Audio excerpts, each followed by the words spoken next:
right, here we go. Carver and Cuthbert here with you. Go Sports Radio from Borrelli's Taproom in Long Beach. Mike Carver here with you along with Paul Cuthbert. It is another Wednesday, beautiful Wednesday down here in Long Beach. A little rain this morning, but that's all right. A little cold. I'm going to start to learn it's long sleeves only on Wednesdays and Thursdays, but that's okay. I'll figure that all out. Paulie, good to see you as always, my man. How are you? Good afternoon. Happy Wednesday to you and everybody out there. Thanks for tuning in, and a big thanks to everybody who's been tuning into the show the last couple of weeks as we've gotten started here at Borrelli's in Long Beach, New York. Good to see you, buddy. Good to see you too here as we get going. Very busy show today. We've got a lot of football to talk about, obviously Jets, Giants, etc. All the stuff from this past week. We start heading towards week number 12 in the NFL. College football to do. The local pucks we have to do as well. We have some hoops. We have Dennis Bernstein, the legend from Los Angeles. Of course, the fourth period, SiriusXM NHL Radio. So a very busy show to get to today. Can I tell you what I did yesterday, buddy? What did you do yesterday? I played golf. Get out of here. I played 18 holes of golf yesterday at the beautiful Lawrence Country Club. Is that right? With Cousin Joe and Tommy D. Wow. And I shot a 103. 103. 103. First time I've golfed in about 15 years, pal. I played there at the end of August with Cousin Kay and Jimmy. And did Joe play with us that day? No, who played with us that day?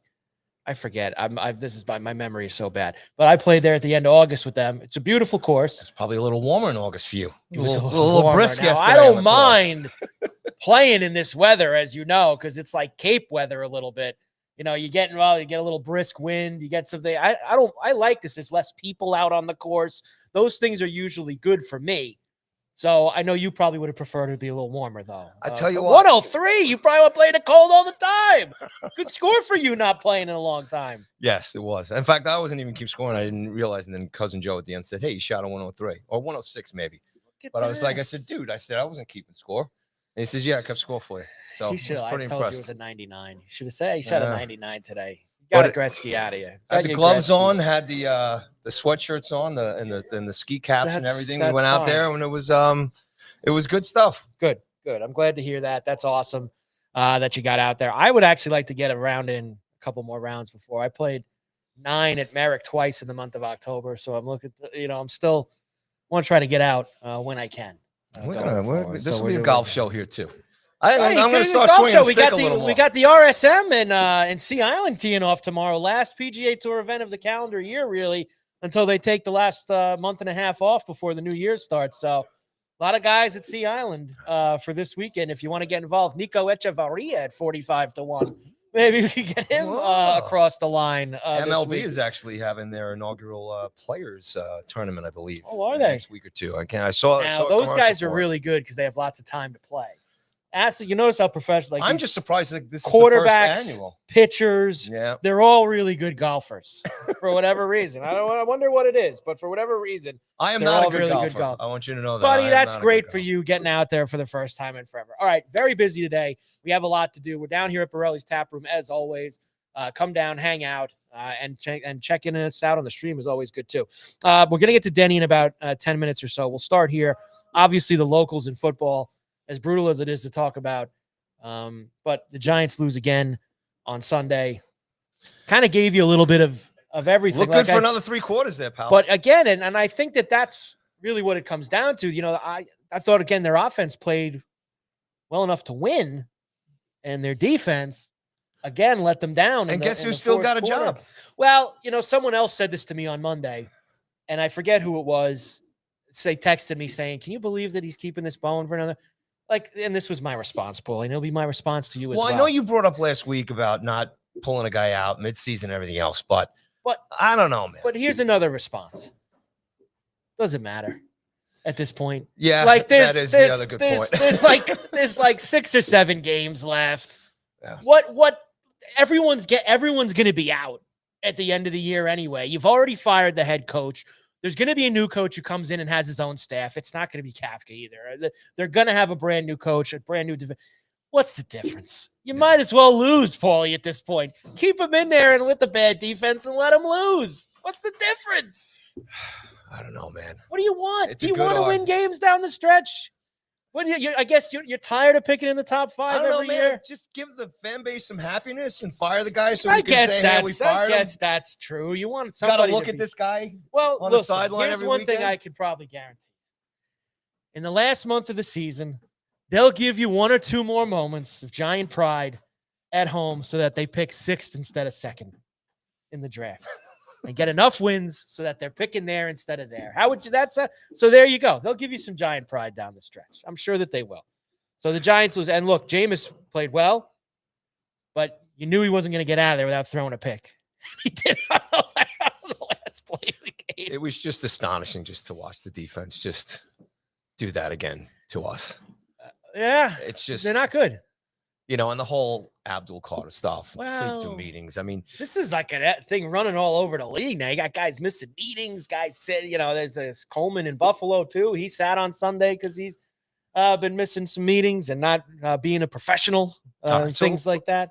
we're everybody's talking about the whole coach thing here stuff, and about accountability, what the Giants need or any NFL franchise needs as far as a guy who can come in here and command the room. I mean, with Dable out, Kafka in, and that stuff with Abdul Carter and everything else, it kind of shows like, it's there's no discipline there, Yeah. Listen to Tiki Barber the last couple of days myself, I think is just, he's obviously been there, and I love his takes on it. And just that's a big problem too. I mean, that's as a franchise, that's something you got to have in there, because it just seems like, the rest of the season, I guess I'm mumbling here because I'm concerned. You're not mumbling. I'm concerned that the rest of the season here for the Giants is just going to become a big shit show. Well, look, I think that you have to look at it like this.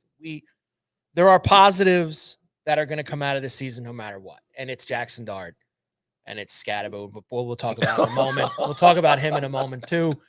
But and I think that it's smart to, once again, I would not play Dart this week in Detroit in what I think is going to be a really bad spot for them. The Lions coming off that loss to the Eagles at home. Lions are really good. They smashed it. This is going to be a week where Jameis does finally throw a couple pick sixes. The theme, I guess, for the Giants is what's the point? Well, look, I don't think that you don't want him to, if he's cleared to play, I do think that there is some value in the last 3 or 4 weeks of the season. Give him another week. Give him another week. I agree with that. I wouldn't play him this week. Even if they did clear him, I wouldn't play him against this team. I would, though, want him to have a little rundown the last 3 or 4 weeks. And I think it was, might have been Francesa who said this on his show.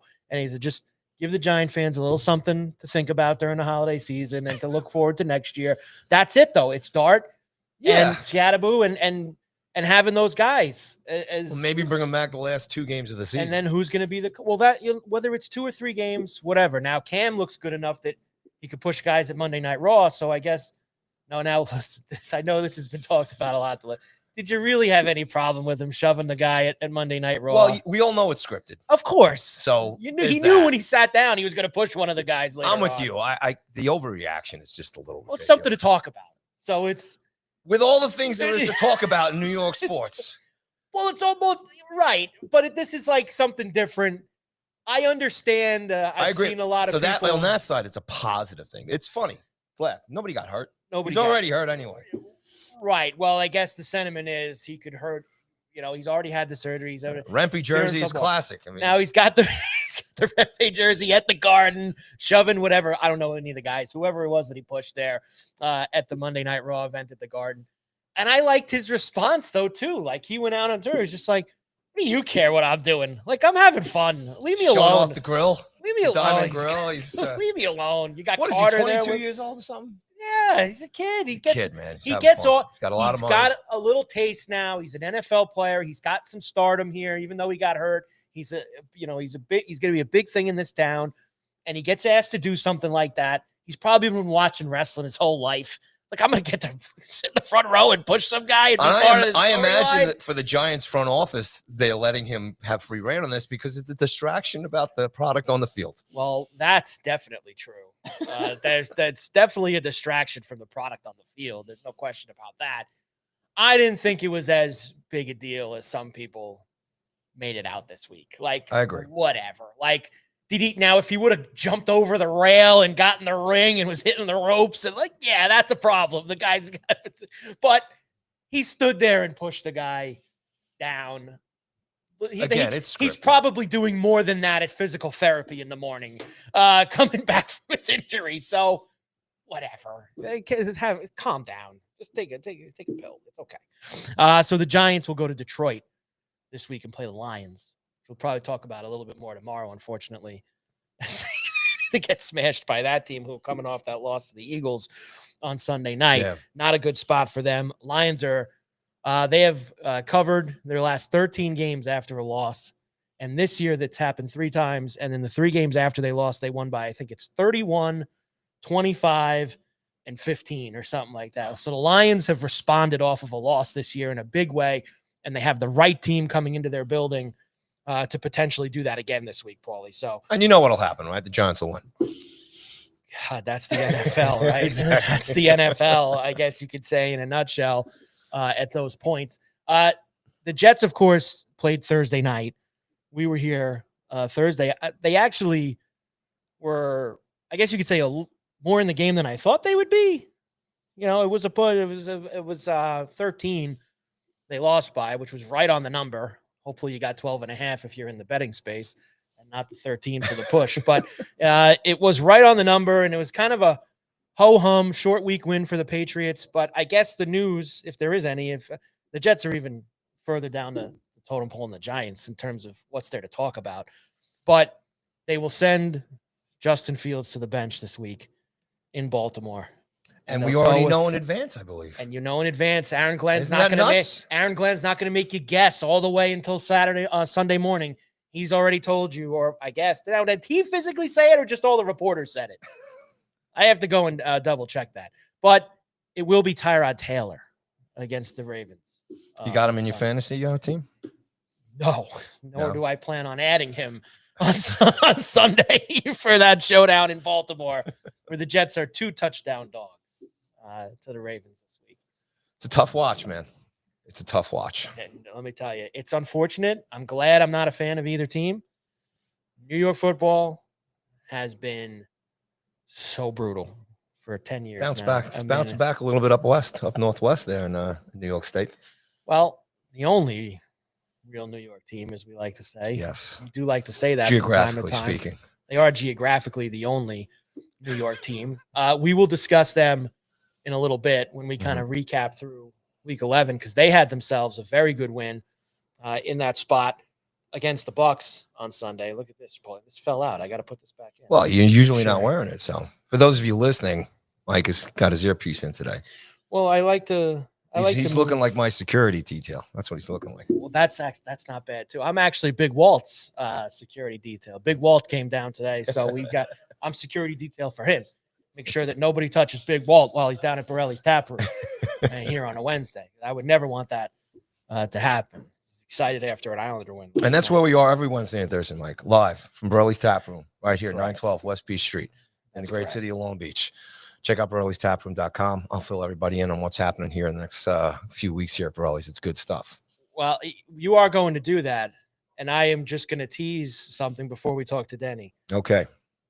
They got this thing with the Peronis now, getting, what is it, 100 Peronis, and you get your name on the wall? There's like a Peroni club that they're going to have here. I got to go get that sign when we take a break later. I'm going to go grab that. You remember years ago, we did a show at another pizza joint years ago in Westbury, and we all had a bunch of Peronis. So we are Peroni fans. I like Peroni. So it's a good solid beer. Enjoy drinking down here more than anything. And there could be, I'll tell you when I won't be having Peronis. There could be, depending on how this pots shake out tomorrow for the UEFA World Cup qualifying. I can't playoffs. believe we're going to talk soccer today.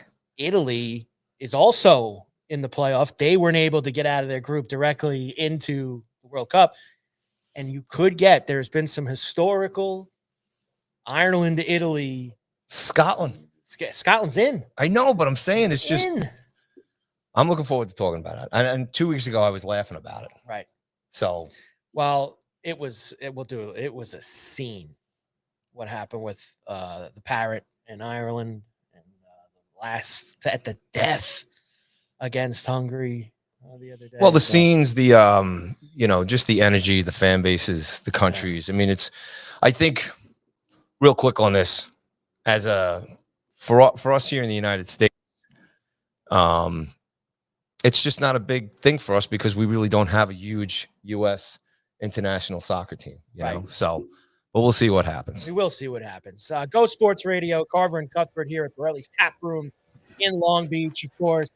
As we get ready, a lot going on, and always good to welcome in an absolute legend. Fourth period, NHL radio, travel connoisseur, world traveler, and legend, Dennis Bernstein. Hi, how are you? I can't believe I'm on a show with you too. Yeah, I'm doing great, fellas. You've had us now, Denny. You've had us separately. Separately. Oh yeah, forever separately. But this is a treat for sure, fellas. Great to be with you, and great to see you from Borrelli's. Oh my God, wow! I saw that. I'm like, wow, that's fantastic. Yeah, they got the good pizzas. Next time you're in town to come to UBS, Denny, we will get you over to Borrelli's for a little lunch before we get there. Denny, let's start here because I think it has to be hockey first, and I just want your opinion on what clearly is now the best player in New York. I'm a little stunned. I was one of the guys, Denny, foolishly, who was saying, man, the Islanders need offense. Maybe they should draft Misa. Maybe they should draft all these other. Denny, this kid Schaefer is better than advertised. I can't believe, Denny, how good he is already. Yeah. We were talking about what, the Calder? He's probably going to win the Calder? Yeah. Put him in the Norris conversation. Now, Cale Makar's the best defenseman in the league, without question. Right? Not close. This kid might be, he's coming up second. Quinn Hughes and Zach Werenski better look over their shoulders. Amazing. To come in this early as an 18-year-old with that coach who would never think you would trust a kid that age. I mean, out of necessity, you trade Noah Dobson, obviously. But imagine exceeding expectations for a first overall pick. That's what's happened with Matthew Schaefer. Well, as a Ranger fan, Denny, it's only 20 games in, honestly. Really. I mean, come on. So should we really get that excited around here? They're talking about him maybe sliding him on the Olympic Miller team. Played last night in his own zone. Maybe you should be excited about Matthew Schaefer. I don't know what that was about. But they got problems, believe me. Before Paulie goes to the Rangers, Denny, you saw the Islanders last night in Dallas get the win over the Stars. They're having a 5-1 road trip. Great road trip. Unbelievable road trip. And I thought that was a game last night, Denny, that would be like Colorado on Sunday. Maybe a team a little too much for them to buy. Sure. You see the passion, like, wow, giving Ranton in the business. Like, that's the first time we've seen really explode behind the Islander bench. I thought he was going to have a coronary bang. He was all red-faced and everything. And it reminded me when he went at it with Boudreaux back in Colorado, right, when they were pushing the glass between each other. Yeah, look, it was a tough play, and that looks like what does that look like? A collarbone for Romanov. I don't want to be a doctor here on the line, but that was a tough call. But there was a little push by Mayfield. I get it, but in the moment, you never want to see a player go down like that. And the way he reacted to the injury, that was a tough look. Hey, DB, staying on the Islanders real quick before we I don't want to spend too much time on Broadway. It's very boring over there. Darche coming in. The effect of Lou Lamb not being there anymore. There seems to be, and getting back to Schaefer and his availability to the media, there's a different bit of air on the team. You can watch the benches, watch the bench for the Islanders, and talk, what Mike's talking about, the passion, everything else. Something that's really standing out for me, looking on the outside here, noticing that, almost like this exhale, this big relief. There's a totally different air around the franchise, and I just want to know if that's something that maybe you agree with, or maybe you've noticed yourself. No dress code, no. You can have facial hair. What? Yeah, of course it's different. We're in like the 21st, almost the 22nd century, Paulie. It should change. I get it. Losing all the time. He's a Hall of Famer. He's a builder. He's a very brilliant hockey mind. But there's some of those rules that have to go away in 2025. So I think it's a relief by some of the guys and on the bench, in the room, and probably in the front office as well. So there needed to be a little bit of a culture change from Lou, because to be frank, I think that type of approach to running a franchise isn't modern day. It's changed. The kids are different. They're more worldly. They all have phones. They're they're much more savvy. And I think that's part of the reason that Matthew Schaefer, look, 5, 10, 15 years ago, you never let a kid like that play that much, ever. Like, it'd take 2 or 3 years to get him to the point where he is right now. I think the approach has to change. So with Matthew Darsh and the rest of the organization, I think they've stepped into the 21st century. I think it's nothing but a good thing for the Islanders. Yeah, and you can definitely see it. Real quick, over on Broadway, Turk to Lavs to Sully. I especially between Lavs and Sully here, I as a fan don't really see too much. We haven't seen it yet. I think this is going to be a season of length here as far as the Rangers are going to need this whole season to kind of figure things out. There's obviously a lot of the same core. I think, Trouba and then Kreider, obviously, those pieces leaving here. There's just nothing for me personally as a fan, and I don't know, as far as the regular fan, but as far as grabbing onto the identity, pulling for a guy like JT coming in here. It's a roller coaster season, as you know. It's a long season, but there just doesn't seem anything to be jumping out yet. Is it too early to overanalyze these guys? But because of the talent, some of these guys with these long-term contracts that the Rangers have had, these guys who haven't been able to get over the hump in the playoffs, obviously good success as far as getting to the playoffs and conference finals in the past. But what do you see with the problem is? And and outside of saying what a lot of the fans will just go to, it's jury. But your take as an expert here and covering a lot of the teams, what do you see what's going on here in New York? They're better defensively, Paul. They haven't shown much offensively. Mika looks better. Look, Mika couldn't look any worse than he did last season, right? He needed to bounce back, right? But JT is a lightning rod. Like he like when he's on, he's a leader. He hits guys. He scores goals.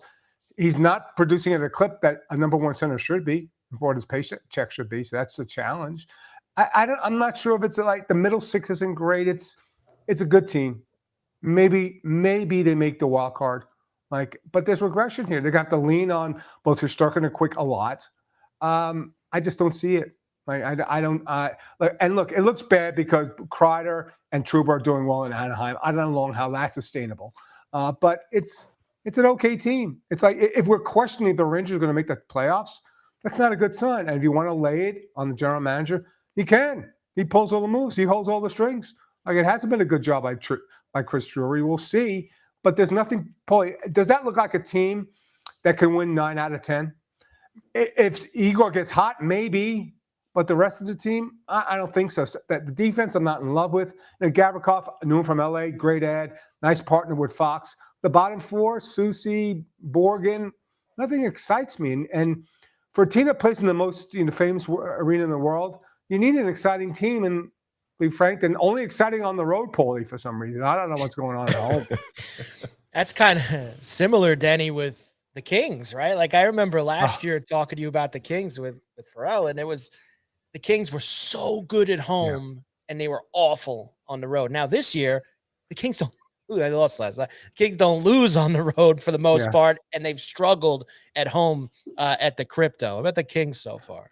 And Paulie, 2 years ago they were really bad at home and good on the road. Then they were good at home, bad on the road. Now again, because that style you can play in visiting arenas. You're not trying to entertain the fans.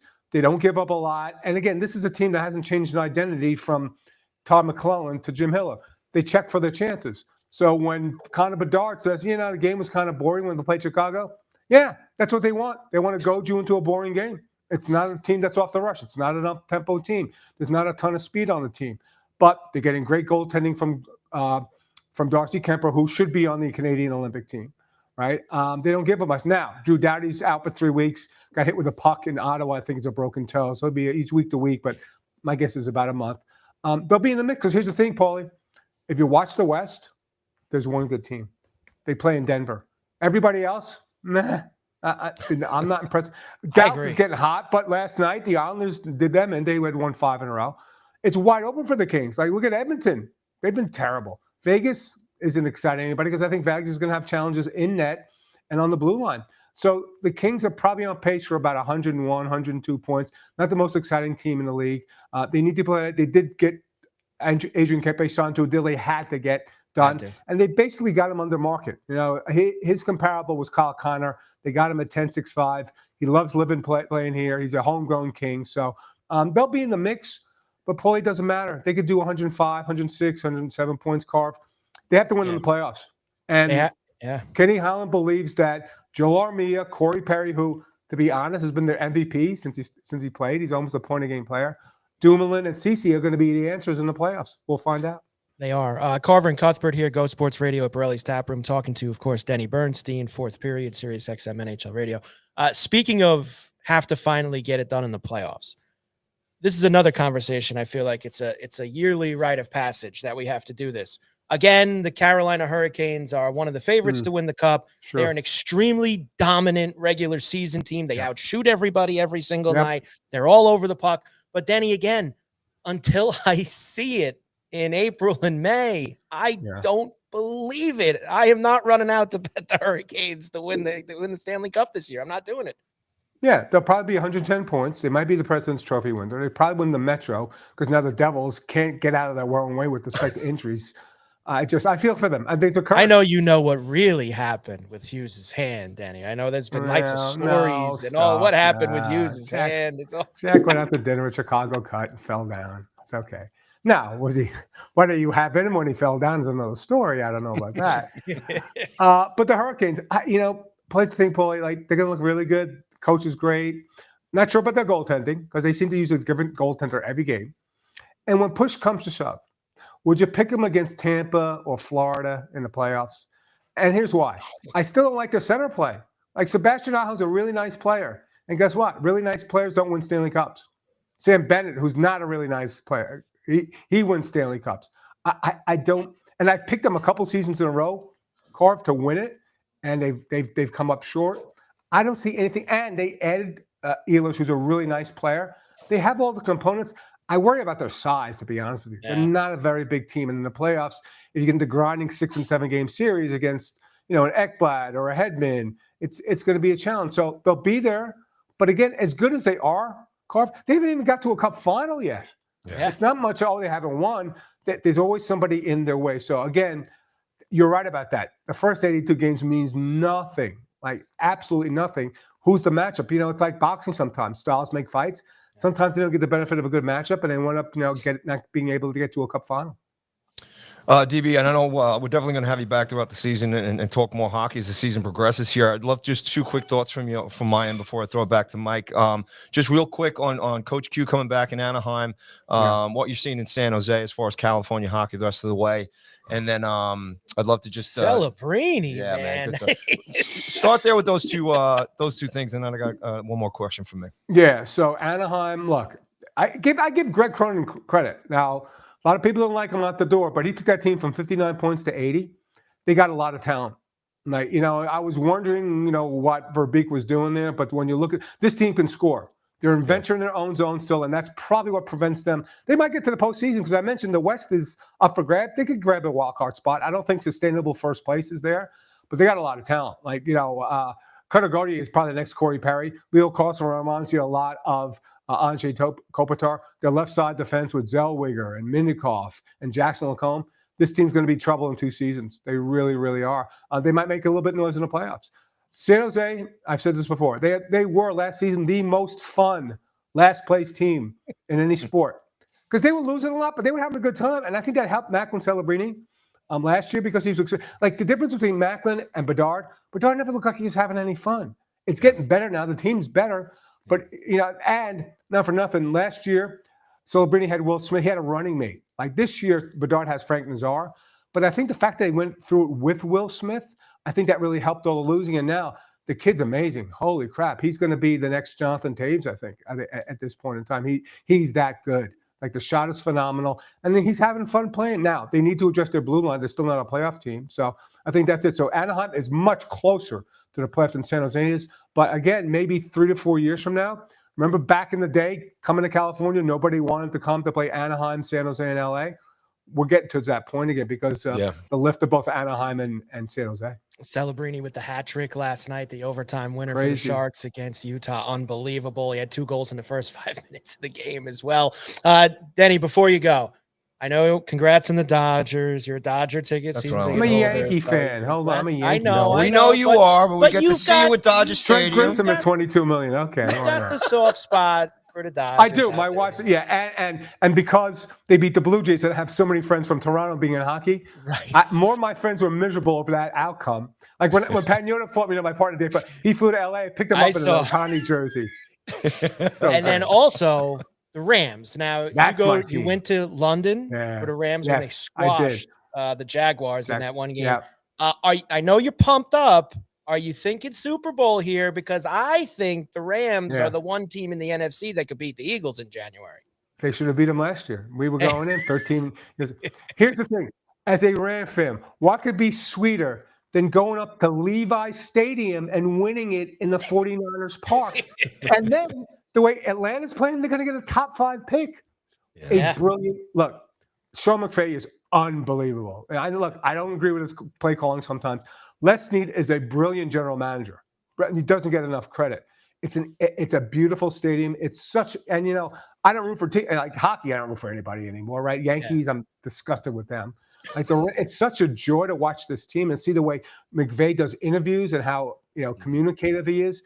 It's a model franchise. It's just such a great experience to go to those games.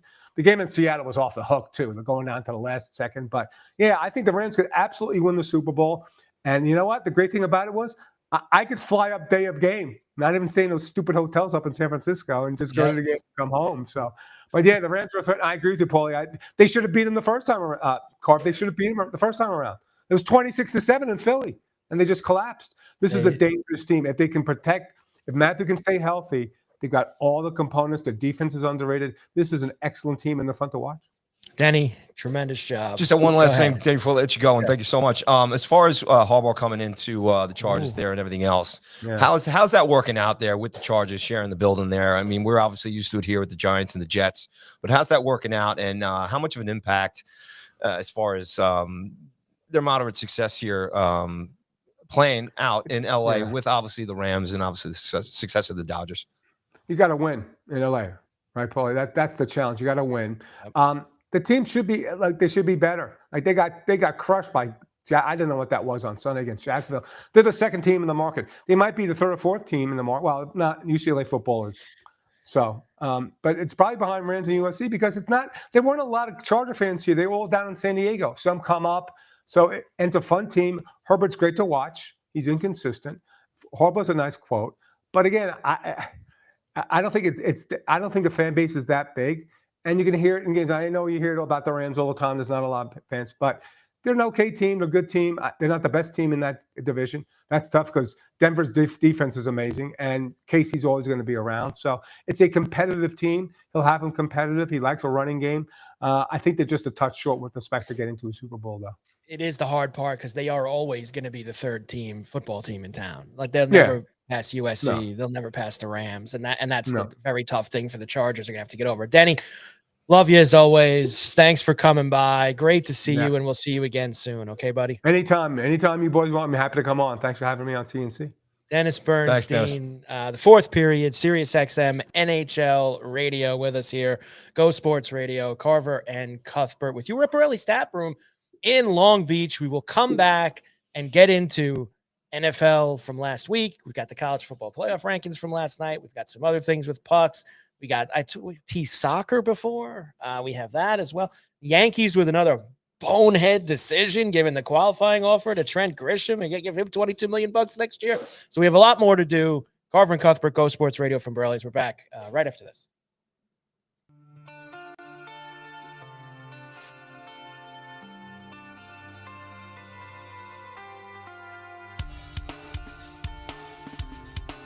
Big ball. Right? Hanging in there.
we're back. Carver and Cuthbert here with you, Go Sports Radio from Borrelli's Taproom in Long Beach. Can I tell everybody what's going on? Well, Borrelli? yes, I was Can gonna. I I was gonna get there. I'm so I was excited. gonna get there. Don't worry. I would never. Did I find the? Where's the Peroni thing? I ain't get that in. Yeah, we got you like Italian beer.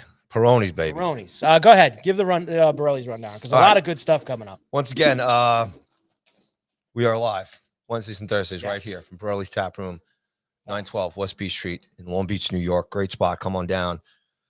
And they, in addition to having a brand new sports podcast here with CNC, Yes. they do comedy, live music, and featured nights here, pasta making class and everything. So just filling in a couple things that are going on. Colin Quinn, comedian, is going to be here tonight. Is that It's tonight? sold out. You can't get in the place except for me. You're coming tonight, right? I'm coming tonight. I'll be back here. Oh, And then I'm baby. coming back here tomorrow morning to hang out with you again. So Spending a lot of time. I think I'm here. going to just shock up upstairs. Colin Quinn tonight. He's in tonight. Remote And, Control, Saturday Night Live. Some good Oh, stuff coming up in December. On December 2nd, Des Bishop's coming in, comedian Des Bishop. Monday, December 8th, Jared Freed is coming in. And then on Saturday, December 13th, they got the Electric Light Parade that goes up and down here for the Oh, holidays. Okay. And they got some great specials that are going to be going on during the parade here, and live music by Anthony Gal. Great talent, good guy. Make sure you come out for that. That's just a great time down here in Long Beach. A lot of fun. That's the Electric Light Parade on Saturday, December 13th. Make Borrelli's your home base here for that night. On Wednesday, December 10th, they have the pasta making class. If Yes. I haven't checked yet, but that usually always sells out too. So go to Borrelli'sTaproom.com for more information on that. And Wednesday, December 17th. Wednesday, December 17th, it's Billy Joel theme night here. Wine specials, dinner specials, songs from an Italian restaurant coming down for that as well. So make sure you come down to Borrelli's. Check it out. Always one of the best happy hour here in Long Beach as well too. Monday through Friday, 3 to 6 p.m. $10 plates, the Big B pretzel, Mike, fried zucchini, the buffalo wings, cheese pizza, mozzarella sticks, all for $10. $4 Miller Lights, $5 pull-in drafts, $7 stateside soda, $6 house wines, and $6 well drinks. All here at Borrelli's Tap Room. got it all in. Home of CNC Got it all in. on Got it all in. sportsradio.com. GoSportsRadio.com. Right Pretty good, here, huh? That's pretty for good, us. right? You got everything in. Colin All Quinn's right. going to be really good tonight. You're going to enjoy that. I expect a full review tomorrow morning. When we Oh. do the show tomorrow. You got it. I expect a full review of Colin Quinn from Can't here wait. at Borrelli's tonight. All right. Let's do a few other things. Great job by Denny there. And Denny does travel with the Rams. He does follow them around. He did go to London for that Jaguar game. Well, but then he we went- would, He's you know, a we season say ticket it's holder, the so he fabulous gets life the of Dennis Bernstein. And you know, with the fourth period, he travels all over the place too. Lots of stops in Toronto, lots of stops. Obviously during playoff time, he's all over the place. Cup back and forth to wherever the two cities. He's a are. great follow on X. He absolutely You gotta is. follow Dennis You gotta Bernstein. follow Denny. He does a tremendous and job. one of the smartest guys in the business. No doubt about it. All right. We talked about the locals with the football, but let's now just kind of do our little overreaching look at everything that happened. And I know you mentioned the Bills before. They, of course, won at home against Tampa. Josh Allen, 3 rushing, 3 passing touchdowns. He had 6 touchdowns in the game. Huge win for them in that game. And, you know, Paulie, I was thinking about it. And you know I've bellyached about this the last few weeks, clearly, because I'm a diehard Bill fan. I want to see the Bills Huge maybe Bills win fan. once in my life. It would be nice. And I've kind of told you the last few weeks, you know, this team's not good. This team's not, they don't have the defense. The coach, they're never going to win with this coach. Yes, you know, you did there's a say lot of that. things that I've We said. got you on tape. Now, look, sometimes weird things can happen. All right. And I'm looking at the board right now, and there's still a lot of weeks left. But there's a chance that the Bills may have a path to the Super Bowl for the first time in this Josh Allen era that maybe I want to hear it. doesn't have the Kansas City Chiefs blocking their way. Isn't that And that, fantastic news? and I look at it and I go, the Chiefs have been the team that has gotten in their way. They've knocked them out 5 times. I mean, it's just it's sick. Could it be that with the Chiefs being 5-5 now, and they don't have tiebreakers against any of these other teams that are ahead of them? They've lost to the Bills, they've lost to the Jaguars, they lost to the Chargers, they've lost to these teams. So now you're behind the 8 ball with a tiebreaker too. Man, it would be so great if they missed the playoffs completely. There's thousands and thousands of people who are hoping that the Kansas City Chiefs do not make the playoffs this year. But and we will go to that as more of a bigger thing next, but maybe this is the way, even if it is on the road for Josh Allen and the Bills. It's a team in New England, man. Am I there? But look, they're having a great year. Is Drake May going to take him to the Super Bowl the first time he goes steps in? Playoffs are a little bit of a different animal. And I feel like they're a team that when you get a team that's got a lot of maybe a little bit of playoff bite to them, is going to go in there and beat them. And I'm just saying, looking at the board, the way it lays out right now, and the Bills are only, by the way, they have lost them. They're going to play them again in Foxborough. The Bills could catch and or pass New England for the AFC league. But let's say they didn't have to. Foxborough with Drake May, Denver with Bo Nix, Indy with Daniel Jones. These are places that potentially I think Josh Allen can go into and win in January with how much January experience they have had. You know, it's not Kansas City, which has been obviously the ultimate kryptonite for them in when it comes to the playoffs. It's absolutely lined up for them. Well, if they play like they did Sunday against the Bucs, so, you know, if they get that was you saw the Bill offense where it should be, and that's with Josh doing things. And they made some changes in the roster. They sat Keon Coleman. They put some other guys in.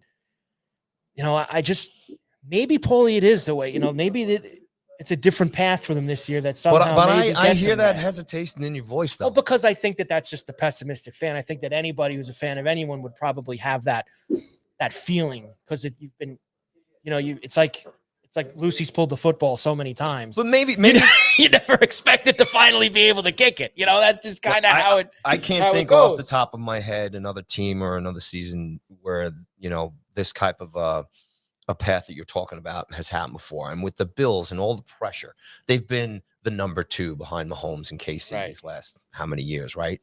So obviously you would think that, you know, like I said, they have an honest chance here. And maybe because maybe there isn't as much pressure on the Bills this year. Now you could say, yes, well, this is, okay. Yeah. But I'm saying maybe they quietly take care of business. Well, yeah. Whereas it's not as much pressure. You hate to be like, man, you know, I hope, you know, you're rooting for someone else to not be there, right? You're rooting for this Kansas City who's 5-5, and this year they're losing the 1-score games. Last year they won it's all we know is NFL fans these last 10 years. And I think that some would be like, oh, that's what you're rooting for to not have to beat them. Well, yeah, I am, because you want to know what? 20 years, if you end up winning it and you didn't have to go through them, 20, 25 years from now, 50 years from now, Paulie, people aren't going to remember, oh, well, you know, they didn't play the Chiefs that year. No, that's not what you do. When you win, you win. Yeah, who cares about that? I don't care about that stuff. So I don't care. I'm not looking at it from that aspect. Would it be great to finally slay the dragon? Yeah, sure, it would. But if they can't hold up their end and not even make the playoffs, then no, I don't care if the Bills finally get there, because they might not have Mahomes in their way this time. I don't think there's any team. I also probably sound like I'm dismissing Drake May, Bo Nix, and Daniel Jones and those 3 teams, because those are the 3 teams at the top right now in the AFC. I'm just saying, if you look at – I look at things because you know this off of an odds boards perspective too. Yes. Mm-hmm. The Bills are the favorites to win the AFC today. Mm-hmm. We stand here. Mm-hmm. I think because of that reason that I'm telling you. Yeah. Because would the Bills be favored in a playoff game in January in Denver against Bo Nix? They might be. Would they be favorites in Indianapolis in a playoff game against Daniel Jones? They might be. Yeah. And same thing with New England against Drake. Or you could say they should be. Should be. Now, but they have to obviously play to like they did on Sunday against Tampa offensively. They have to be. And that was a great win. We talked about it last week. And they have their warts, but pretty much every team does. There's no team that's so far and away from everybody else that they're going to run and hide. Like, and you know, we talked about this on the Bet River show last night. Like, it's like, I mean, we're at Thanksgiving now in a week. The Chiefs and the Lions would miss the playoffs right now. The season ended today. They're both on the outside looking in. And those are 2 teams that we expect before the season that are going to be there in January. There's a long way to go. There's a long way to go. Which is the argument of decline, or is it the argument of parity? I think it's the argument of injuries. Right. Is it, you know, all these different things? I think they all play their part. Yeah. I think everything plays its part into what you see now with the NFL, because it used to be, you know, I thought, you know, a third of the league was pretty good. Then a third of the league was kind of in the middle. A third of the league was really bad. I think it's kind of expanded out now to where there's 5 or 6 just god-awful, dreadful teams. There's 5 or 6 Super Bowl contenders, you could say. Mm-hmm. And then the other 20 teams are all like right in the middle, 500 type teams. Like All it there just, to cause trouble. it just feels like those 20, they can beat any of those teams that are in the top 5, and they can lose to any of these teams that are in the bottom 5. Like they're just all right in that middle pack of the league. And that's what the league wants. They've wanted this forever, and they've had it now. And that Bills win for the against the Bucks is kind of similar to maybe, playing a current day Patriots or a current day right.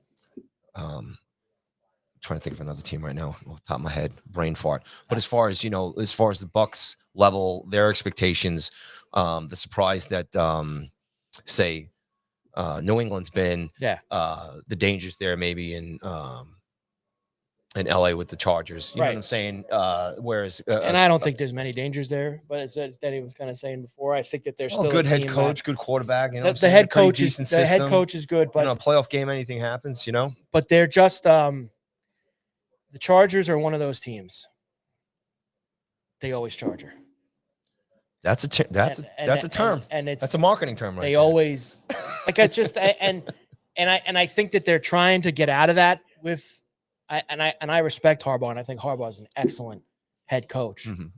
But for some reason, Paulie, there's certain franchises across all 4 sports that it doesn't matter. Those teams are just always going to have that. It never goes right for them. I feel like they're in that pile.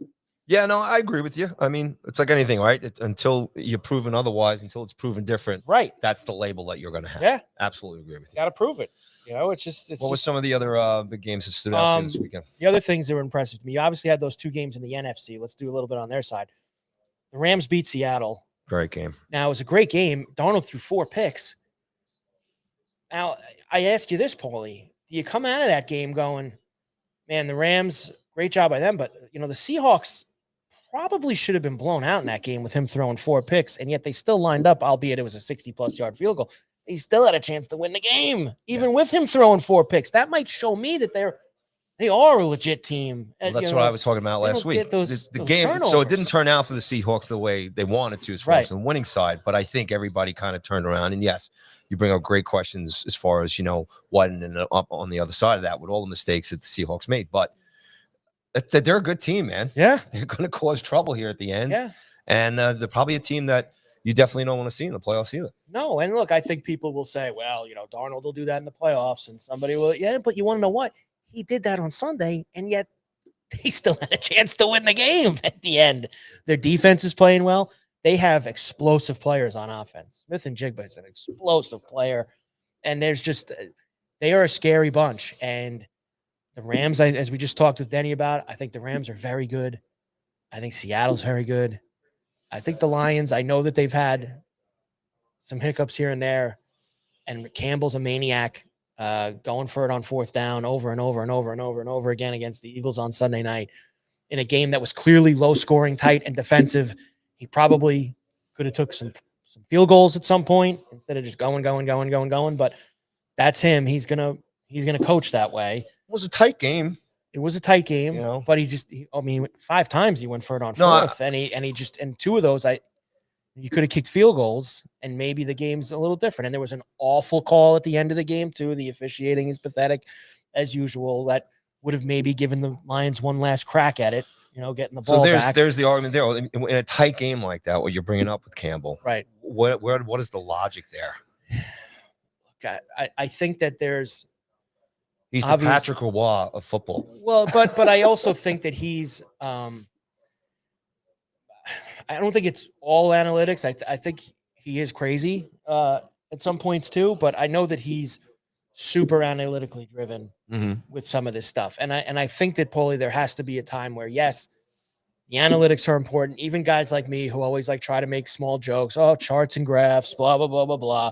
There is a place for it in the game, and it is needed, and it has changed the game in all sports in the past 5 to 10 years. But then there's also, you got to have that gut, like, all right, what are we doing here? I got a 7-6 game. I got a 10-6 game sense. It's game management. It's like, maybe getting this game to 10-9 here is something that I want to do, and play this game a little. Not just let's just keep going for it. Let's just keep running through the wall, and it's not working. And I like Campbell. I like that. It's costed him in a few spots. A couple of years ago against the Niners, it did too. Playing the NFC Championship game, that when he had a huge lead out there, and he blew it, and with some crazy decisions, and now he's calling plays too. Like, it's a lot on his plate. I feel like it's Detroit's problem. It's not ours. We say this about all these teams, but at the end of the day, the Eagles are still the class of the NFC. Now they are. Brock Purdy comes back. Yeah, 49-7-4 now. Look good. Sure. Put up a lot of points. You throw them back in the mix here a little bit. I'm going to tell you why. I think they've lost too many pieces on defense that they're not going to be able to stop any of these teams in a big spot. And what I mean, when you lose a Fred Warner, when you lose a Nick Bosa, when you guys that are such huge parts of what you do, and you're going to need those guys to beat teams like the Rams. The Rams, like when they played the Niners 2 weeks ago, and I know Purdy didn't play that day, but it didn't matter who was playing quarterback because they couldn't stop the Rams all day. Rams are just scoring. And if they play a team like Detroit or a team like Philly, and Philly's offense has got its problems right now too, but their defense is so good. Points are at a premium against Philadelphia right now. They really are. And it's tough. I think it's the Eagles. I think the Eagles are 1A, Paulie. Mm-hmm. You know what? I think the Eagles are 1. And the Rams are 2. Who are you putting 3 there? And then I'll put Seahawks and Lions as 3. And I know the Bears are leading the North right now. I don't believe in the Bears. Some of these games that they've been winning. It's a shame nobody believes in the Bears. Nobody believes in the Bears. Some of these games they've been winning have been. Might have to get somebody from Chicago ridiculous. here in a couple of weeks to talk about the Bears. Might have to. I think that's on the plate here. And they're 7-3 right now, and by the time that happens, they could be 7-5. It could be 7, and so but I still believe the Lions will win that division. They do play, and the Packers. You saw them against the Giants on Sunday. I think their defense is up to the task. I don't think their offense is. Mm-hmm. I really don't, and especially now they're going to be without. Jacobs got hurt, who's a big part of their offense. That's I think some tough things for them to get over right now. So it's Eagles for me, kind of there, and I don't think the Rams are far behind them. I think it would be very tough for the Rams to have. They've been having to go to Philly the last year in the playoffs. This year it's tough for them to go to Philly and beat that team. It's very tough for them. Hey man, we're getting down to the nitty gritty here. So these next couple of weeks are gonna to show we are getting down to the nitty gritty. Who's staying and who might be Turkey wanting next to go week, celebrate man. the holidays early. Thanksgiving next week. Isn't that crazy? Next Thursday. I don't think they're going to let us in on Thursday for Thanksgiving next Thursday. I don't know. We'll have to talk about it. Maybe we'll forget about Borrelli's. We have to ask the wives first. That's true. See you in a couple hours. Gotta go. See you later. Got to get to Borrelli's. Taps are open. Let's go. Thanksgiving lunch. Tomorrow we'll talk more about what's coming up this weekend. We'll do all this week's games. Don't look now. The Dolphins won 2 in a row, right? I think. Dolphins. They won that game in Madrid against the.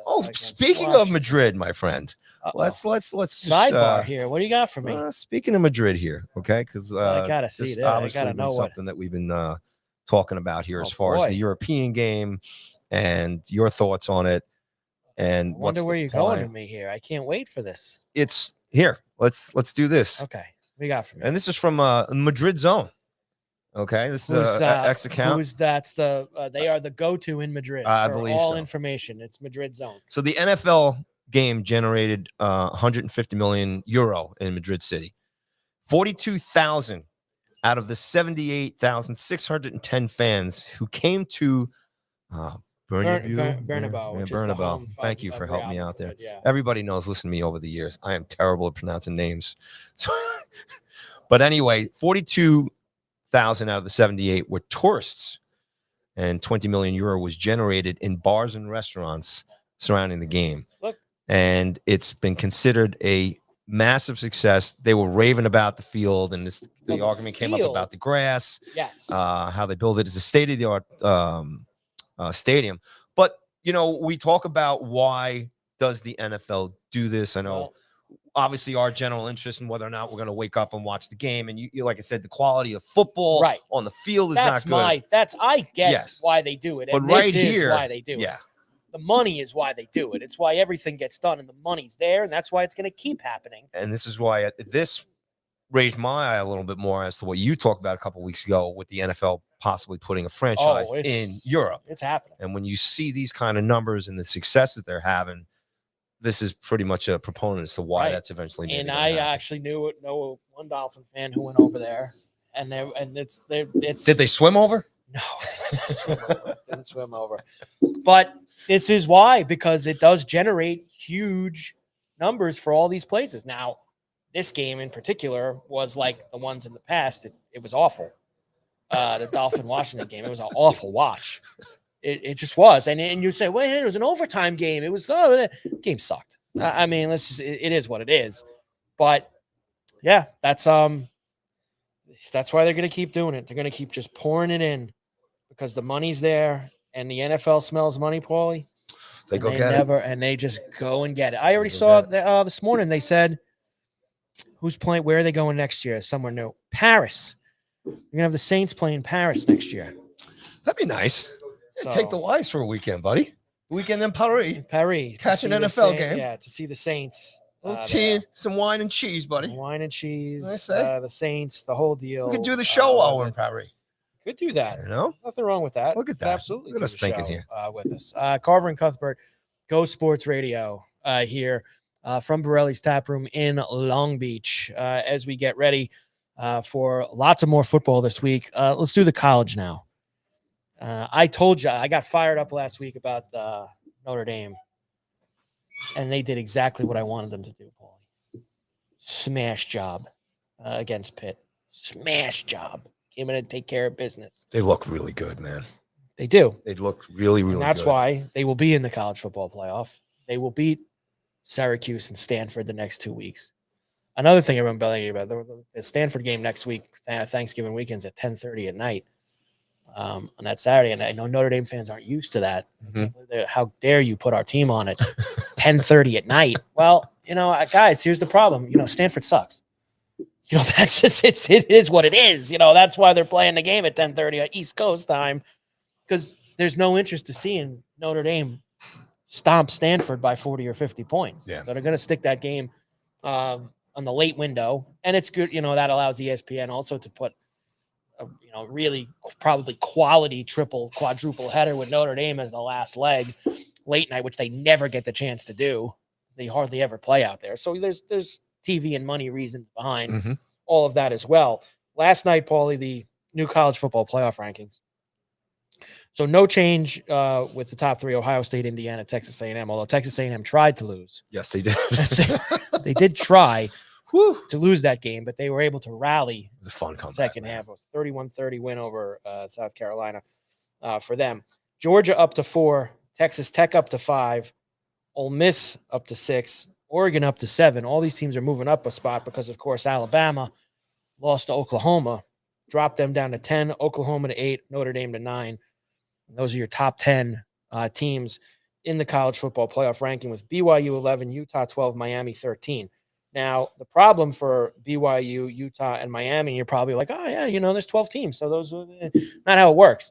You see, the ACC champion is going to get a bid into the college football playoff, which Miami's the highest ranked ACC team, but there's a problem. Miami might not play in the ACC title game. They have 2 losses in conference. There's still, I believe, 3 or 4 teams with 1 loss in conference. 2 of them are playing each other this week with Georgia Tech and Pitt. So one of them will get a second loss, but it's become a conference, Paulie, that really seems like nobody wants to win. Every time anyone has kind of the pole position to maybe take that over, they lose. It seems like that's kind of been the thing this year. So I believe it's Georgia Tech, Pitt, SMU, all have 1, and Virginia. I think Virginia is still in there with 1 loss as well in the ACC. So that needs to be decided for 1 spot. And then the other spot is who's going to get this 5th, which is technically, it's called the Group of 5 conference champion, which this week they have Tulane as the top team in there. But still, Tulane's also in a spot, Paulie, kind of like Miami. They're in a 4-way tie, and there's no guarantee they're even going to play in their conference championship game. So there's a lot of teams that could get that spot. There's Tulane, there's North Texas, James Madison from the Fun Belt might also be a player for that. So, barring any kind of upsets, Paulie, you can make a case like, now crazy things happen. Maybe one of these teams, Oregon might lose to USC this week. That could change things for them. Really? If Oregon lost to USC this week, I think they would be out, honestly, because I think it would propel USC, who's a 15 right now. I think that would propel them up and knock Oregon down. Mm-hmm. So that's probably the most significant game in terms of at large type of things, in terms of getting in this tournament this week. Now, the other thing that could shake things up is if Texas Tech ever lost, and which they could, the Big 12 title game. Because I think right now the Big 12 is getting one team, even though Utah and BYU are kind of knocking on the door there. And that there's still some tiebreaker stuff there. I think if BYU wins out, they do get a second crack at Texas Tech. But let's say they beat them in that title game, they're automatic. Is Texas Tech going to fall all the way out? So there's still some – if you're a Notre Dame or an Oklahoma or an Alabama fan, you just don't want any craziness right now. You don't want something like that happening. You want things staying status quo. You can't inflict that craziness on yourself. Right. So Auburn, Alabama's going to play Auburn in the Iron Bowl Thanksgiving weekend. Auburn's not having a good year. Fired their coach already. But it's a huge rivalry game. You can't stub your toe and lose that type of game. Oklahoma's actually probably got a pretty tough game this week. Mizzou they're a spunky team. Mizzou. Mm-hmm. So and I believe they play LSU the last game, Oklahoma, if I off the top of my head remember scheduled, which I sometimes are able to do. But that's kind of where they're not out of the woods yet either. So they're, like you say, and if you take care of your own business, it could stay this way. But there are some potholes, you could say, along the way for some of these teams that could come in. Yeah, there's no room for any kind of error here for a lot of, especially the pressure that's coming. I mean, Ohio State, man, just cruising here. What if Michigan beats Ohio State and they're 10-2? Does that vault them up enough past some of these teams beating Ohio State? Well, I don't think any of us have. There's no way we can know because the guys who run the selection. Well, process. I call them the crack crab and lobster committee. So they get to all go to some hotel in Dallas and sit around and pretend that they're watching the games while they're eating crack crab and lobster on the college football playoffs dime. They get to stay in fancy hotels. They get to do all these things, and they're the crack crab and lobster committee. That's what that's the same thing with the NCAA basketball tournament. The guys that pick that and the girls that pick the crew that they get to sit there and eat fancy meals and pretend that they watch all the games as they sip on wine and eat crack crab and lobster. That's what these people do. And I'd have to say that the institutions know this too. So look, you just got to go and win your football games. That's it. This is really all it is, especially this part of the season right now. It's pretty obvious.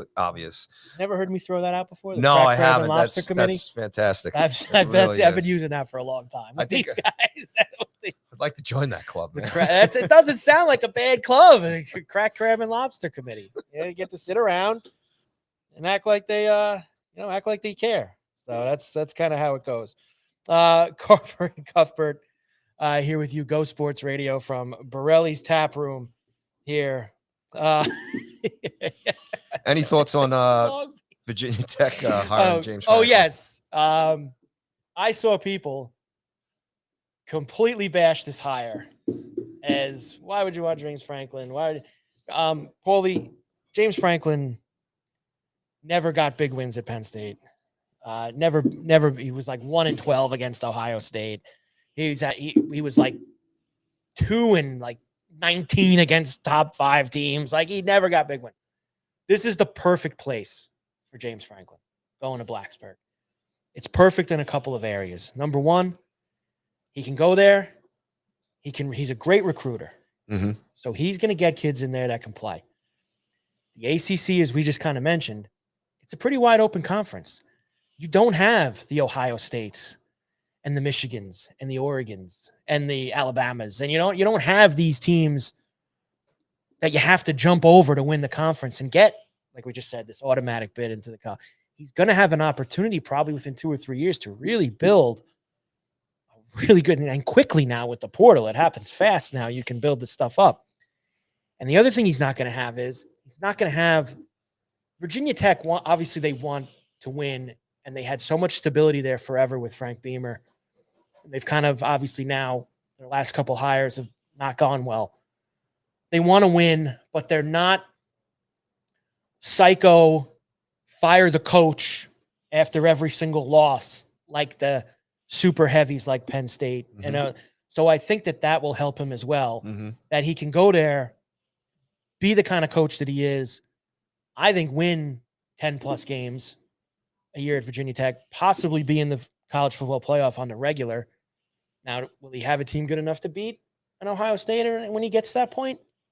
Maybe not, but I know he's going to be there, and there's going to be stability for him. And it's not going to be a thing where within 2 years, they're going to be like, I don't think he'll do a bad enough job in 2 years. Like, get him the hell out of here. He's like, why haven't we won anything? Because they haven't won anything anyway. Yeah. So they might as well. Even Beamer got him a title game once. They want, every team has a bar in college football. It's hard. Not every team, Paulie, unfortunately, starts their camp going, we're going to win the national championship this year. But there's bars that you want to reach. And if he can get Vodtech back into the business of winning 10 games every year, winning ACC titles, being in the playoff, people are going to love him there. And I think that he's a good coach to be able to do that. So I actually think it's a good. And yeah, it's a great quick bounce back for him too. Getting a job, didn't sit out too long. So now we're just waiting to find out where Dable's going to land up. So, but good for him. Good for Virginia Tech, and be interesting to see how that program moves forward. And there's a lot of openings coming up in the next few weeks once it starts. I know Ole Miss is giving Lane like a deadline of next week to decide if he wants to go to LSU or Florida and do all that stuff. So there's a lot going on with the college coaching carousel. All right, we only have we're limited on time, Paulie. So let's do a few other things. We did talk about the hockey teams. Did you watch the Rangers in Vegas last night? I watched a little bit of it. I don't lie here on this show. And I've also told you, too, that the New York Rangers aren't really getting me all too excited yet. But obviously, Sully had some personal stuff to deal with. So, yes. Quinn stepped in there the other night. But a fun game, I guess you could say, as far as both sweaters being dark at the Garden Ice the other night. I think a lot of people like that. Maybe we could talk real quick about, the whole overreaction about the goal into the empty net at the end of the game and the fight and the brawl. And it created a big, a really nice picture. But that's about it. Look, the Rangers, they just got to show the fans something. I mean, you're getting little pieces of it. I think, Dennis kind of, we waited on it before as far as defensively and, and what they've got to do up front scoring wise. So they're a work in progress. They are Sully's work in progress, and we'll just see what happens. And I got to tell you, man, fair play to the Rangers fans. They just keep coming out, man. They're big turnouts at the building, even despite the inconsistency, especially the play at home. Islanders look great. I think it's a lot of fun. Everything they're doing right now, I think, again, same thing. I joke with you guys. I'm stunned with how well they've played on this road trip. It's 20 games, but there is something different because they're winning games that they would have lost in the past. No question. There's a different energy. I think Schaefer is making Barzy play well, better. Horvat play well. Horvat's been their best when you have, you can see this on, and this goes through any sports. If you have a guy that comes in that draws a lot of attention, and then you already have talented players on your team, and it just opens up lanes for them. Yeah. It opens up pressure. It makes the other coaches and the other teams have to play a different way. And I think, Schaefer, just in itself of him being a huge part of the lineup now has changed it because, Pulak and Pelech, they've got a pretty decent defensive squad there. Sorokin's, it's all right. It's 20 games in. You get your legs, you get your sharpness, you start feeling things a little bit. It starts gelling. I think the Islanders right now are gelling pretty well. I think this road trip was great. Look, last week I said they weren't going to win a game because I said that, but I said that because in the past that's a trip that they would go out and they would just it's a tough trip. Crushed. It's a tough trip. I'm stunned they're 5-1 on the trip. If you would have told me 2 or 3 wins out of the 7, I would have said, 3 wins would have been 3 out of the 4. But when they won the first, and again, it's not a real 7-game road trip. The first 2 games were at home. Like, they didn't have to travel. Like, they played the Rangers and the Devils. So really, it's a 5-game trip. And for them to have won 3 of these 4 games, the way that they have, the Utah game, and the way that the Vegas game with the overtime winner like last night, I couldn't believe they went into Dallas and beat that team last night with how they've been playing. And That's we joke and we talk about how, and I do too, a lot of people do, that the NHL regular season really doesn't mean anything because everybody makes the playoffs. Well, but for a team like the Islanders, these points early in the season are probably going to help them out big time towards the end of the year. If the playoffs ended today, you'd get a playoff preview tomorrow night in Detroit. Islanders, Red Wings, first round. I didn't see the Rangers on the list when it said if the season ended today and they had all these matchups. I didn't see them on there. What do they usually say? By the end of December, wherever the standings are. That's kind of like a medium where things might play out. And the only team that's really bucked that is, I guess, that year the Blues went from last on January and this 1st and been on the run and won the cup. Right. I tell you, the season's going to be interesting to pay attention to when these guys get back from the Olympic break. Yeah. There's going to be a team that comes back, probably either the winner of the whole damn thing. There's going to be a lot of emotions, the travel. There's going to be a lot of guys on break. Yeah. So these points, again, that we're talking about, that the Islanders just grabbed out on this trip, going to probably be pretty important on the second half of the season for them. I'm sure that they are. And the Devils have lost their main guy again. We were talking about this last week. If they could stay healthy on Thursday, sure enough, the next night they go out to dinner. And the guy cuts his hand, the tendon, and he's out for probably months. And do you like the Ranger Winter Classic jerseys that they released this morning? It's just the white version of the Centennial. So that's really all it is. It's all it is. I think it's a home run. The dark blue, the home jersey. It's beautiful. It's gorgeous. I love the Red Wings Centennial jersey too. I think they're beautiful. Yeah. It's nice. I like that it says New York on it, so I love it. Yeah. I haven't bought a new Ranger sweater in years. Okay. So you can get a blank one. I know you don't want to support any of the guys on the team, but you can get a blank one. That's the thing too. I mean, look, I have I still wish they would wear the whites at home. Well, we've talked. I'm an old man. We've talked about old this. Man. We've talked about this for ages. But look, it's all right. I don't. The Panthers put the old logo back. So what'd you think about that as far as the crest? I love it. Yeah, I thought the Panther ones were cool. I just hope the ice doesn't melt down there for that game. We'll see what happens. That would be the tough part that you don't obviously don't want to deal with. That's for sure. So hockey, the Rangers tomorrow. We'll talk more because they both play tomorrow night. Yes. Islanders are in Detroit. Rangers will be in Colorado, of course, against the Avalanche. And man, the Avalanche, like Denny said, they are the wagon right now in the NHL. They have been unbelievable. All right, my favorite coached that team. Bednar is phenomenal. Favorite did you like Wah? I know we didn't do it. Wah went bonkers last night, man. That was the first time it looked like Wah. You know what? Going to take someone's head off. Good for him. Look, I am a Strangers fan. I am happy that the Islanders are playing as well as they are. Also, I have a young son who happens to be an Islander fan, so his happiness is important to me. That's good stuff. You need that emotion. Yeah. I think the only thing it was is that he can't blow his complete kettle over the top. But look, that was horrible last night. Yeah. And Romanov's been a really good player for that team. And it's just no matter who's in that sweater who goes into the boards like that and gets hurt. But you love to see your coach sticking up for your squad like that. Fiery, and it was but that's awesome. That's classic Wah. Hey, I said it when the Islanders got him originally. I loved it because we loved him as a player. Right. Yes, tough go, first go round as an NHL coach. And I think he's taken full advantage of being the Islanders coach here. And I think he loves being the Islander coach. And I think he wants to stay here for a long time. And that kind of emotion sticking up for a player, I got nothing. I no problem with it. Yeah. No, it's I don't have any problem with him. I think he's great. I think it's fun. I know he's trying to run Schaefer into the ground, but I don't blame him. That's his ticket to keeping his job. Put Scatterbo on the bench with him. That's what he should do. Scatterbo. Assistant coach. I saw the clip again while we were here at Borrelli's of him.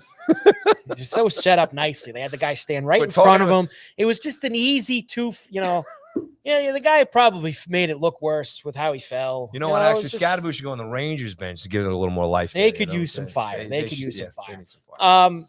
Yankees, MLB had the qualifying offers, of course. Yesterday was the deadlines this week, and I think most of the guys accepted who were going to yesterday.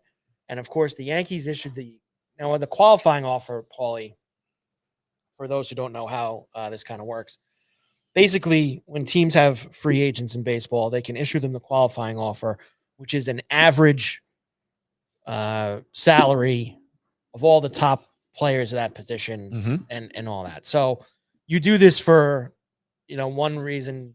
If then the guy goes and signs with another team, you can get a compensatory draft pick if that happens. So a lot of times teams never think the players are going to take the qualifying offer because they think they're going to get more than 1 year and $22 million. And then when they go sign for 4 years and 80 somewhere, you get the compensatory draft pick with whatever round is attached to their numbers or their stats and things. So I believe the Yankees offered it to Grisham thinking that he was never going to accept it and that he was going to go get a deal somewhere else. Well, that backfired on them. He said, 1 year, $22 million? Sure, I'll take it. I'm in. So now Yankees are in a position where could be just bringing the same band back together next year that you saw this year. Because and you're not gonna it's hard to pay a fourth outfielder I'm one of the few $22 million. doesn't have a big problem with it. You don't have a problem with it. Bringing the same band back together. I look, Grizz played great for us last year. He's never going to play that well again. Well, the other thing, all right. So it's never happening. So who He's never going to be that well again. So who you put in center field? Who else is out there? And may I ask, cannot Trent Grisham be involved in a trade? For sure that they could do that. I'm sure that also could happen. My gut feeling on this, because it doesn't make any sense, is that Gris is going to be part of a trade package. Well, I hope that you're right, because I just that's the only way it makes sense. It just honestly, like, it doesn't make a lot of sense, because they said they were going to make changes, and I don't really necessarily ever believe that. You know that I'm extremely down on the Yankees. Like, I'm really, really down on them. So for me to think that they're going to, like I said, I think they should sign Kyle Tucker. They're not going to sign Kyle Tucker. Now, Kyle Tucker, Bellinger. Could they bring Bellinger back? Sure. Now there's talk that the Dodgers Brian are Cashman, quote unquote, said he's going to do what needs to get done. Oh, he doesn't say that every year? Same canned statement that he gives you every single year. I'm going to do what needs to get done. Well, he's done a real good job of that the last few years. Buddy, look forward to another 91 season. We're going to follow Judge around. It's going to be great. As long as they're selling those $22 Heinekens out in center Freed's field. Going to have another great year. As long as they're selling the $22 Heinekens out in center field. That's all that matters. Come on, buddy. At least the Mets. Who's stepping in for Volpe? We got a lot of things to look forward to next year. At least the Mets are talking about a rumor mill out. They're trying to mix things up. There's guys on their roster who are available. You want Vientos, you want Nimmo, you want McNeil, you want Senga. They're looking to get some of these guys out and change the team. Doesn't go and get everybody. Load the truck up to the houses, give them all the money, and bring them in. They get to do now what they used to hate when George was around with the Yankees. They could just go shopping, Paulie. They go down the aisle. Oh, I need one of these here. Oh, I need a pitcher here. Oh, the third baseman here. Oh. Sorry, Mets fans. I'm convinced that franchise is cursed, but we'll see what happens. We'll see what happens. Cursed. We'll see what happens. Cursed. Come on, so you're putting them in 1986, buddy. So it's like my Charger will always Charger, Jet will always Jet. The Mets. Clipper will always Clipper. Like, you think that it's the Mets ain't so amazing. Wow. But look, if you're a fan, you got to love what Cohen's been doing. Hey, let's see what happens. What else can we do? It's not our money. It's just way too much money here. Way too much money. I did catch the Reggie Jackson interview with Bob Costas from 2011 on MLB Network the other day. And just hearing Reggie and his just talking about Steinbrenner and the way it was back then. And obviously the 90s teams were touring and everything and stuff. We'll get back there. We'll get back there some way. Because Brian Cashman said, we're Go I ahead. know, right? You got the list there. I We saw need to that you do. wrote down his note. What is it that he said? They're going to do what they need to do. Oh, Yes. I actually saw the Blue Jays are going to sign Tucker. Blue Jays are going to spend a lot of money. Think Bo's coming back? He declined. Yeah, but because he knows he's going to get more than 1 year at $20 million. Bank. He's going to get money. And, the Dodgers are going to spend more money, too. They don't care that they won. Pay Bo the money. Pay And Bo his the bum money. knee. Pay Bo the money and his bum knee. And his bum That's knee. what he should We're absolutely going to talk do. soccer before we get out of here, pal? We should. Isn't that crazy? We should. Well, I didn't think it was going to happen. Now, I'm not going to lie to you. I brought this up to you last week on Thursday. It's kind of like a gas. Like I was just like, you watch Ireland Portugal today? Like it was like a. I didn't even know what was going on. Like it was like a, they got to win at the Aviva against And I gave them Portugal, no chance. and then they stay alive for Yes. this, and they'd have to beat Hungary then on Sunday. And I kind of gave you the whole map. And now I will admit to you, when we left here last week, I thought there was no shot they'd beat Portugal. Ronaldo and the boys? No shot that they would win that game. And sure enough, 2-0 win, 2 goals from the Parrot. Ronaldo with the red card. Ronaldo Get him out. Scenes. tossed The scenes are out unbelievable. with the red, and they ran out of Guinness in Dublin. And, I mean, it was just now. And in every Irish pub around the world. And then the problem is they restocked all the pubs, and then they ran out of Guinness again on Sunday with that comeback against Hungary and the hat trick for Parrot. 5 goals in 2 games. Unbelievable. And we'll find out tomorrow what the path is for them in the playoffs. So they've changed the World Cup playoff. It used to be you'd play one team. Is it a long explanation? No, because and I'm saying I'm curious. Short one. No, I'm not trying to rush you. I'm being honest. It's not a long explanation. They used to do a home and home against one team, and whoever came out of that was the winner. Now it's 4 pots of 4 teams. Okay. So there's 4 spots available, and they rank them. There's 4. There's 1 plays 4, 2 plays 3. Single elimination. And and then the winners play each other, and then the winner of that game goes to the World Cup. Oh, that's it. All right. So they're in pot 3. So they will go on the road to play a team in pot 2 in the first leg of the playoff. And how do they determine who's home and away? Well, the teams in pots 1 and 2 have a home game in the first leg of the playoffs. Better records. By their FIFA ranking. Okay, gotcha. And all that stuff. That's how that stuff is determined. They will have in pot number 2. I believe they will go to either. Let me just get this out for you, Fast Boy, because I did have it. And then I just want to make sure that I have it. I believe it's Wales is one of the Wales, Poland. I'm going to have to. Man, the English-Irish Isles are representing. They are. Scotland, with scenes in Scotland yesterday. They are. Ireland World Cup. Ireland World Cup pot. I'll bring it up for you. But we'll know tomorrow who the opponents are going to be. Poland, Wales, Slovakia, or Czech. They will play one of those teams on the road in the first leg. And if they win that, they'll play the winner of the other match. So they could play Wales? Did you say that? Was that one of them? Yes, I did say that. So Poland, Wales, Slovakia, Czech. They will play one of those 4 teams on the road. And then they have to win that to still win another game to get to America next summer. Hey. 2026. They've given the country something to cheer for. So, and it's been great to see. Both of us, USA versus the Republic of Ireland to start the World Cup. Of Irish descent ourselves. Go, boys.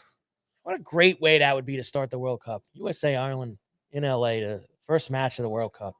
I don't know. I think it's not impossible. Have to drink a few more pints for that to happen. It's not impossible. No, it's not impossible. The dream's there. I tell you, it's just those first 4 countries you just named: Poland, Czechoslovakia, Wales, and who was the other one? I mean, those are tough nations to play against. Slovakia, I think I said. Yeah, that's tough. Well, you got to remember, they're playing. But they are riding a bit of luck. They're playing a different brand of football under this Iceland manager, and he's got them playing offensive football and pushing ahead and doing all of those things. So, well, there's definitely one great night. Well, coming up for Ireland and the pubs and for Guinness sales, at least guaranteed one more big night coming up. They're going to get one more big night coming up for them. That's for sure. The MLS is now going to switch to the European schedule. And I Now, saw you hold tweet on a about second. that. Are we really going to talk about the MLS here? Well, I was tying it in with the European- soccer note, so that was why I did that. Yeah, I'm a little down on MLS, you know? You should be. It's a garage league. Yeah. Like it's not the same. It's basically like the third tier in England. It might even be the fourth. I mean, I think they warranted that, to be honest with you. But, you know, Maybe get all your games on Apple Plus. I'll tell you what, you know, sometimes when you don't understand something, it's best to talk You to got somebody Apple who Plus. does. To watch what? You got to put all the MLS on Apple Plus. Here's every time I've tuned in to check in on an MLS game, all I see are just noise and flags and this overblown stuff in the stands. I mean, in the Bundesliga down in South America, these franchises have been around for decades, hundreds of years, and that's built in. For a city that just got awarded a franchise like 2 months ago, and like everybody's got flags and stuff. Come on. But you know what? Like I said, maybe we'll have to bring somebody on the show who understands it, who can explain it to us. I know what you're talking about. They're changing to the like the Premier League format. Start in August, end in May. Good for them. They're going to play in the cold. July. Yeah. So they're actually going to do July to May and take 6 weeks off in January, like January, December. You know, when the new stadium's built there in Flushing, maybe we'll stop in, see NYFC. We'll see what it's all about. Sure, we'll see what it's all about. All right, Paulie. So tomorrow here from Borrelli's Taproom, Go Sports Radio, we will be back here. We will go through all the games, Week 12 in the NFL. We'll go through all the big college football games for this week.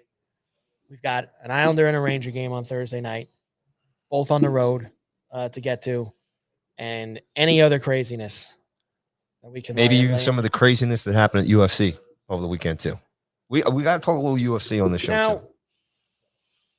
Are you talking about them all fighting in the stands? Is that what you're talking about? Also the kid who won the other night too. Just I got to get my notes on. It this wasn't stuff too, Scatterbo. No, he was there though. He was at that too because Yes. it was at the Garden. Yes. And He the was there, Garden's too. been rocking lately, huh? So Aside from maybe Ranger games, we'll touch on some UFC, Monday Night Raw. They've had a lot of big. They had the He's great got time. college doubleheader last night with Michigan State You know what? and Kentucky, We Duke, should and see if- Kansas. We should see if Cam wants to come and hang out with us. He's got some time. He's got time on his hands. I'll reach out to him. We'll see get him what a happens. we'll get him a couple pizzas here at Borrelli's. Line him up.